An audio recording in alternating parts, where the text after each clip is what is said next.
ডাকসু নির্বাচন গতকালকে হাইকোর্টে স্থগিত করা হয়েছিল। এর বিরুদ্ধে আমরা ইনস্ট্যান্টলি অনারেবল জাজ ইন চেম্বারে গিয়েছিলাম। সিএমপি ফাইল করা পর্যন্ত স্টে দিয়েছিল। আমরা সিএমপি আজকে ফাইল করেছি। এই সিএমপি অনারেবল জাজ ইন চেম্বারে আমরা শুনানির জন্য নিয়েছি। অনারেবল জাজ ইন চেম্বার স্টে বহাল রেখেছেন এবং আগামীকালকে মাননীয় প্রধান বিচারপতির নেতৃত্বে পরিপূর্ণ সুপ্রিম কোর্ট এই মামলাটি গুরুত্বের বিচারে 1 নম্বর আইটেম হিসেবে শুনবেন। ততক্ষণ পর্যন্ত এই অতীতের দেয়া যে স্টে আদেশ আছে চেম্বার কোর্টের স্টে আদেশ বহাল থাকবে।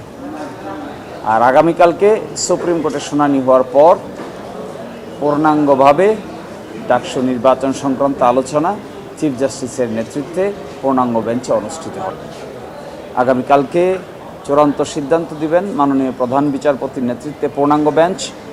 এরপরে আগামীকালকে সকালের পরেই আর কোনো ধোঁয়াশা কারো মধ্যে থাকবে না। আর এরই মধ্যে যেহেতু স্টে আছে সেই জন্য নির্বাচনী প্রচারণা কর্মকাণ্ড পরিচালনা করতে কোথাও কোনো বাধা নেই।